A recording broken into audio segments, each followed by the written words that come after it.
კრემლის მტკიცებით რუს სამხედროებს უპირატესობა აქვთ დასახლება პოკროვსკში.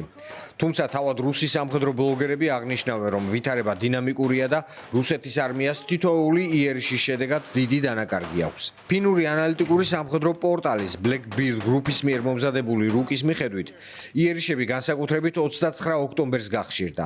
რუსების ერთ-ერთი მთავარი მიმართულება მირნოჰრადი იყო. მომდევნო დღეს გაიზარდა სამხედრო იერიშების ტემპი პოკროვსკის მიმართულებით. ამის შემდეგ უკრაინამ კონტრიერიში წამოიწყო პოკროვსკის ჩრდილოეთით და ალყის შემორტყმის საფრთხე თავიდან აირიდა.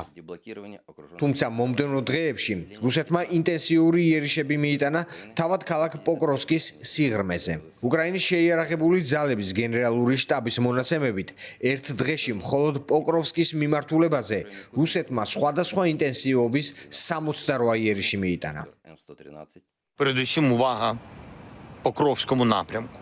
მთელი ჩვენი ყურადღება პოკროვსკის მიმართულებითაა. ვანადგურებთ ოკუპანტებს. განსაკუთრებით მინდა აღვნიშნოს 79 ცალკეული სადესანტო შემტევი ბრიგადის საქმიანობა.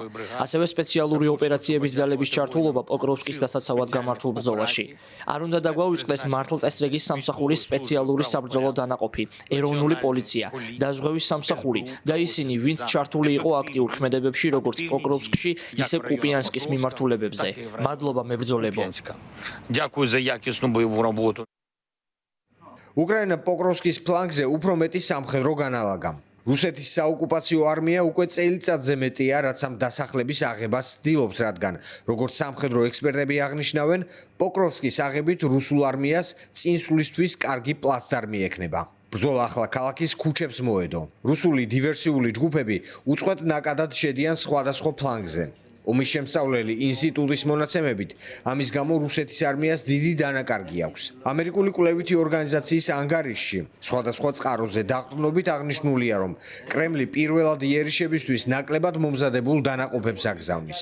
ახლო ბრძოლებში კი შედარებით კარგად მომზადებული რუსული ქვედანაყოფები ერთვებიან, რომლებიც ახლო მანძილზე ბრძოლით ცდილობენ პოზიციების გამაგრებას. На Покровскому напрямку силы обороны Украины. Покровскის მიმართულებაზე უკრაინის თავდაცვის ძალებმა 68 იერიში მოიგერიეს დასახლებებთან. ნიკანორივკა, მაიაკი, მირნოჰრადი, როდინსკე, კოტლინე, უდაჩნე, ჩერვონი, ლიმანი და ასე შემდეგ. ოლექსანდრივკის მიმართულებით მოვიგერიეთ 29 რუსული იერიში. ბოლო 24 საათის განმავლობაში რუსმა ტერორისტებმა სარაკეტო და საავიაციო იერიშიც მიიტანეს. გამოიყენეს 134 მართვადი ავიაბომბი, ასევე საარტილერიო საშუალებებით განახორციელეს 4913 იერიში. უკრაინის თავდაცვის ძალების ავიაციამ სარაკეტო და საარტილერიო საშუალებებითაც გაუხსნეს ცეცხლი რუს ოკუპანტებს. ბოლო 24 საათის განმავლობაში მოწინააღმდეგემ 1160 ჯარისკაცი დაკარგა. განადგურებულია 5 რუსული ტანკი, 6 ჯავშან მანქანა და 45 საარტილერიო სისტემა. Антонівського мосту. რუსეთი კვლავ ამტკიცებს, რომ მათ ალყაში მოაქციეს უკრაინული დანაყოფები, თუმცა ამ ინფორმაციას უკრაინული მხარე კატეგორიულად უარყოფს. დონეცკის ოლქში დასახლება პოკროვსკს ლოგისტიკური ჰაბის ფუნქცია ჰქონდა. შესაბამისად, რუსეთმა მთელი ძალის ხმევა ამ მცირე ქალაქის დასაპყრობად მიმართა.